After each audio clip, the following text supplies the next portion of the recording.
What?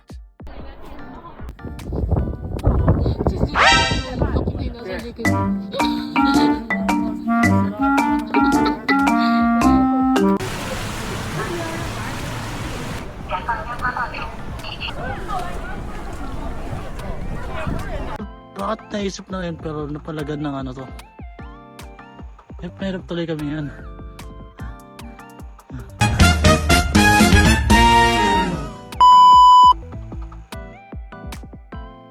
So ito na nga, umpisa na natin ang ating paglalakbay. Akala ko nasa pelikula lang to, pero totoo pala. Ito ang lugar na parang ancient China na buhay na buhay. Hindi ko maniniwala na napuntahan namin yun. Isang hidden paradise sa China na parang time travel. Welcome sa Gubei Water Town. Habang naglalakad kami sa makitid na street at mga tulay, ramdam mo yung old China vibes. Parang anytime may lalabas na character sa historical drama. Mapapansin niyo yung mga traditional houses, small shops, at tulay na tumatawid sa mga canals. Para siyang mini Venice pero Chinese style. Mamaya kami pabalik pupunta kasi sa gilid kami kumaan kasi nga maglalakad. Sa tour na kinuha namin dito is may kasamang lunch. Nabook namin siya sa Klook. Ang price is nasa 2.5. Bali susunduin na kayo ng bus and ida-direct na kayo dito sa Gubei Water Town. Medyo malayo na sila kasi take out na. Weather check natin yan is nasa negative 2 degrees tayo habang papanik. Okay, balik tayo sa Gubei Water Town. Ito pala isang mukhang sinaunang bayan pero ang totoo, modernong development nito na dinisenyo para magmukhang ancient China Water Town. Ang Gubei Water Town ay itinayo noong bandang 2010 bilang isang tourism project malapit sa Sematay Great Wall. Layunin nitong pagsamahin ng traditional na arkitektura ng Hilagang China at ang classic na water town style na karaniwang makikita sa southern China. Ang itsura ng lugar ay hango sa sinaunang bayan tulad ng Wuzhen. May mga canals, stone bridge, traditional houses, lantern-lit streets. Pero unlike nung tunay na ancient towns is planado at itinayo ito para sa tourism experience. At dumadami na nga yung mga tao dito guys. Malapit na rin kami sa kakainan namin. Isa nga pala sa pinakasikat na pagkain dito isang hotpot. So tara at subukan natin.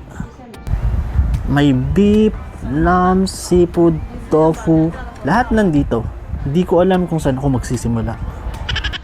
Ikaw din pala yung pipili ng sauce na gagamitin mo at ingredients. Sa case ko is hindi ako marunong kung paano iluto or paano yung gagawin dito kaya pinagsabay-sabay ko na lang ilagay sa mainit na tubig na to, then kinain ko na. So kung pupunta kayo sa Gubei Water Town, wag niyong palalampasin ang hotpot experience na to. Matapos namin kumain ay nagpatuloy na nga kami sa paglalakad upang makapunta sa Great Wall of China. Medyo hapon na so nagmamadali na rin kami dahil ayaw namin abutan ng gabi sa taas. Huwag kayong mag-aalala at di naman kayo maliligaw dito dahil marami namang signage na nagpapakita ng daan kung saan kayo papunta. Kaso nga lang ang hirap magmadali dito dahil napakaganda ng lugar guys, parang kahit saan ka tumingin, worth it. Ang sabi sa amin ng tour guide namin kanina is from doon sa kinainan namin is around 20 minutes yung lalakarin para makapunta kami ng cable car. So ayun nga pala guys, magki-cable car kayo, hindi kayo magdadirect na pupunta dun sa mismong Great Wall. Need nyong sumakay ng cable car. And habang naglalakad nga kami, nakita namin tong kanal na to na nagyayelo na at napapaligiran siya ng magagandang old house. Grabe. Mapapawaw ka na lang talaga. At kahit sobrang lamig ngayon guys, para sa akin is winter pa rin yung pinaka the best na pumunta dito. para di masyadong random yung pagod dahil medyo marami-raming lakad at akyat yung gagawin natin dito guys. Sabi rin nga pala nila is sa gabi sumiilo ang mga red lanterns at nagiging golden orange ang buong water town. Dito nagiging super cinematic na parang movie scene ng lugar. And mapapansin mo na maraming tao dito na nagbababad ng mga paa nila sa web. Di ko alam kung tradition nila yun or gusto lang nilang gawin. Gusto ko sanang itry kaso puno na. Saka baka biglang mag-alisan sila pagbabad ko ng paa ko. May mga nearby hot spring kung gusto mong magpahinga after walking tour dito sa perfect na panahon na to. Siguro mga around 10 minutes na rin kaming naglalakad dito guys, and parang di ko pa rin nakikita yung cable car. Feeling ko dito pag pupunta kayo dapat magdala kayo ng power bank. Bakit? Kasi dito pa lang mauubos na yung battery ng phone nyo sa kaka-picture. Grabe, iba rin talaga yung dami ng tao dito. Ang sabi sa amin dito is mas marami pa daw yung tao or turista dito kapag weekend. Pero nung pumunta kami is Thursday yata.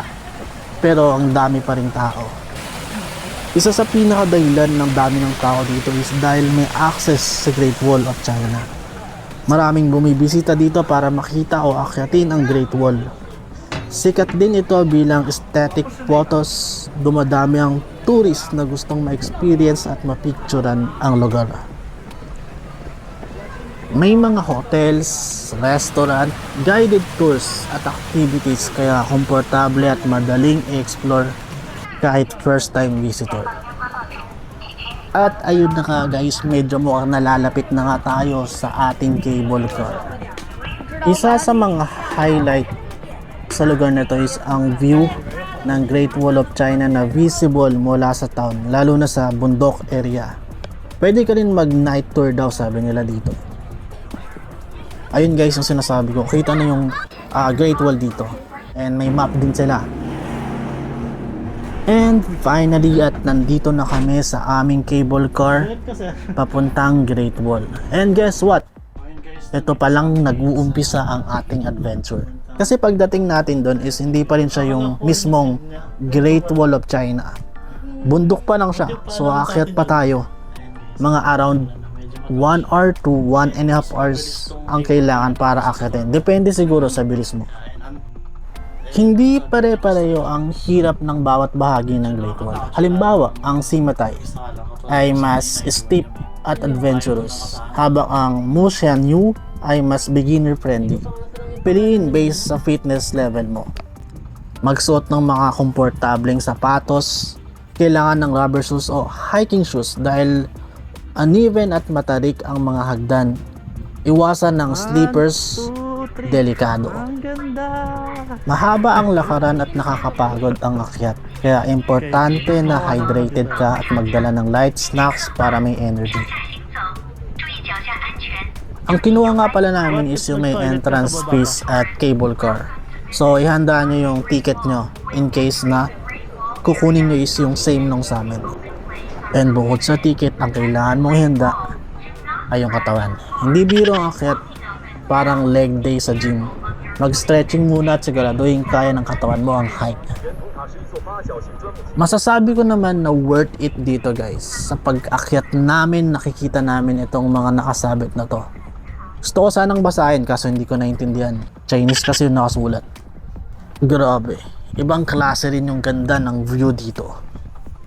Pag akyat mo pa lang mapapansin mo na hindi siya simpleng lakad dahil matarik at hindi pantay-pantay ang mga hagdan. Minsan sobrang taas, minsan maliit. Habang paakyat mapapahinto ka talaga para huminga. Habang naglalakad ka sa pader, maisip mo kung paano ito ginawa noon nang walang modern tools. And habang umakyat ka din is unti-unting lumalabas ang napakagandang view ng bundok at endless wall. Kaso nga lang may mga section na sobrang tarik talaga. Lalo na sa Simatay o ibang wild section dito, kailangan mo talagang lakas at balance. Sa taas naman is mararamdaman mo ang malamig na sariwang hangin.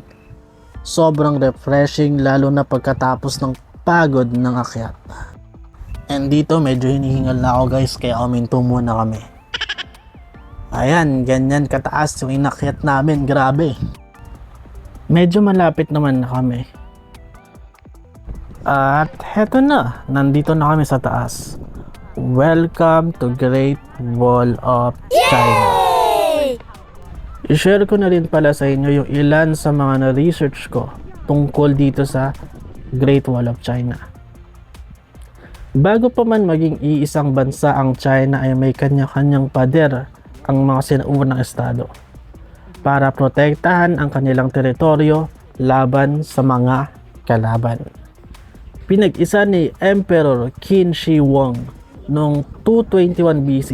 Pinagsama-sama ni Qin Shi Huang ang China at pinag-utos niyang dugtong-dugtongin ang mga pader para makabuo ng isang malaking depensa laban sa mga mananakop mula sa hilaga. Ang kabuong haba ng Great Wall ay humigit kumulang 20,000 kilometers.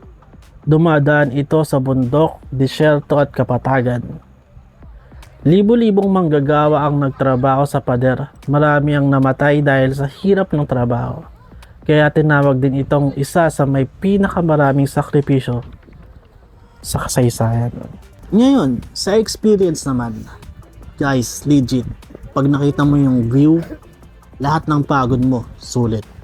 Bigla ka na lang magiging emotional. Or, baka kulang lang ako sa oxygen. And kung nasa bandang Simatay ka, good luck. Hindi lang lakad yan, training arc yan. Ihanda nyo yung tuhod nyo dito.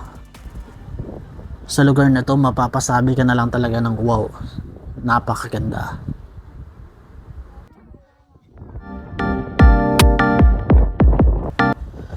Akala ko pag nasa taas ka na, relax na.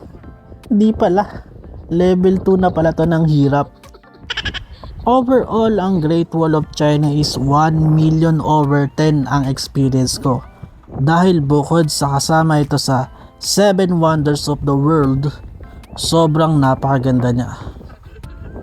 Advice ko lang na magdala kayo ng tubig, lakas ng loob, at ekstrang tuhod kung meron kayo. At hindi pa nga tapos ang paghihirap ko dito guys. Every 5 steps parang kailangan kong umupo dahil sa nalulula ako. Ang taas niya, grabe. Pero at least naman may natutunan akong technique dito.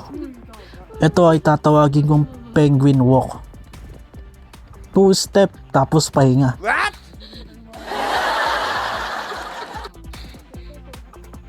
Just legit yung mga nasa video.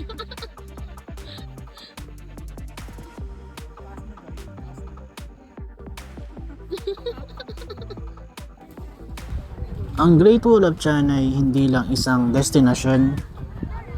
Isa itong paalala kung paano or gaano kalakas ang tao kapag may layunin. Sa bawat hakbang ko pababa, may dala na akong kwento na hindi ko makakalimutan. Ito naman yung sinasabi kong pagdating ng gabi sa Gubei Water Town. Sabay-sabay umiilaw ang mga pulang lanterns sa buong bayan. Nagiging warm at golden ang paligid. Parang nasa sinaunang China ka na may modern cinematic vibe. Ang mga ilaw mula sa lantern ay nagre-reflect sa canals, kaya doble ang ganda. Perfect ito para sa photos at slow motion vlog shots. Mas kalmado ang paligid kumpara sa daytime. And bago magtapos ang adventure nyo, meron ditong drone show tulad nyan. Ngayon kung tatanungin nyo ako overall experience kung worth it ba siya, yung layo, dami ng nilakad, yung taas at tarik ng inakyat ko para lang makita yung Great Wall of China. Ang masasabi ko ay di lang siya worth it. Magpapasalamat ka pa dahil sa ganda at experience na mararanasan mo dito. Sabi ko nga kanina is ang Gubei Water Town at Great Wall, hindi lang siya lugar na pwede mong puntahan. Ito ay mga kwentong nilalakaran at sa bawat hakbang ko, may bahagi ng kasaysayan na nagiging bahagi ko na rin. And ayun lang guys, tapos na yung adventure, buhay pa naman ako, medyo pagod lang. Kung nag-enjoy kayo, like and subscribe para may pambili ako ng tubig next time.